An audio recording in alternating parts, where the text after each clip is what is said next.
അസ്സലാമു അലൈക്കും വറഹ്മത്തുള്ളാഹി. അൽഹംദുലില്ലാഹി റബ്ബിൽ ആലമീൻ. വസ്സലാത്തു വസ്സലാമു അലാ അഷ്റഫിൽ മുർസലീൻ വഅലാ ആലിഹി വസഹ്ബിഹി വസല്ലം. സയ്യിദുനാ മുഹമ്മദുർ റസൂലുള്ളാഹി സ്വല്ലല്ലാഹു അലൈഹി വസല്ലം തങ്ങൾ പറയുകയുണ്ട്, ഒരു വിഷമങ്ങളും കഷ്ടപ്പാടുകളും ഉണ്ടാത്തവൻ ലാ മുഅ്മിൻ, അവൻ മുഅ്മിനില്ല എന്നാണ് റസൂൽ കരീം സ്വല്ലല്ലാഹു അലൈഹി വസല്ലം തങ്ങൾ പറഞ്ഞിട്ടുള്ളത്. അതുകൊണ്ട് നമുക്ക് ജീവിതത്തിലുണ്ടാകുന്നതായ വിഷമങ്ങളും പ്രതിസന്ധികളുമെല്ലാം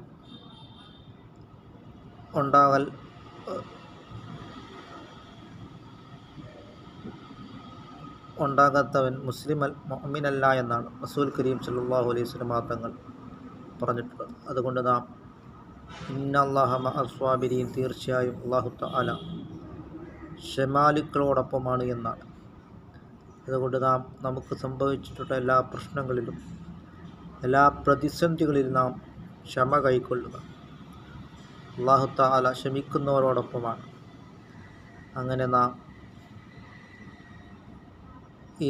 അല്ലാഹുവിലേക്ക് നാം മടങ്ങുകയും അത്തീഉല്ലാഹ വ റസൂലഹു, അല്ലാഹുവിനെയും റസൂൽ കരീം സ്വല്ലല്ലാഹു അലൈഹി വസല്ലം തങ്ങളെയും നാം വഴിപ്പെട്ട് നാം ജീവിക്കുവാനും അദ്ദുനിയ മസ്റഉത്തുൽ ആഖിറ, ഈ ദുനിയാവ് ആഖിറത്തിലേക്കുള്ള കൃഷിയിടമാണ് എന്നാണ് സയ്യിദുനാ മുഹമ്മദുർ റസൂലുള്ളാഹി സ്വല്ലല്ലാഹു അലൈഹി വസല്ലം തങ്ങൾ പറഞ്ഞിട്ടുണ്ട്.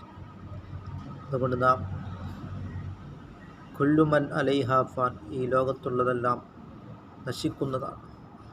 അല്ലാഹു തആല മാത്രമേ ഇവിടെ അവശേഷിക്കുകയുള്ളൂ. അങ്ങനെ നാം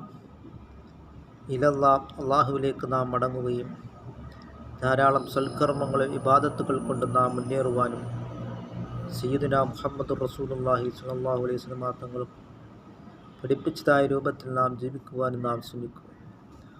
അല്ലാഹു തആല നമ്മുടെ എല്ലാ അമലുകളും അല്ലാഹു തആല കബൂലാക്കുകയും ചെയ്യുമാറാകട്ടെ.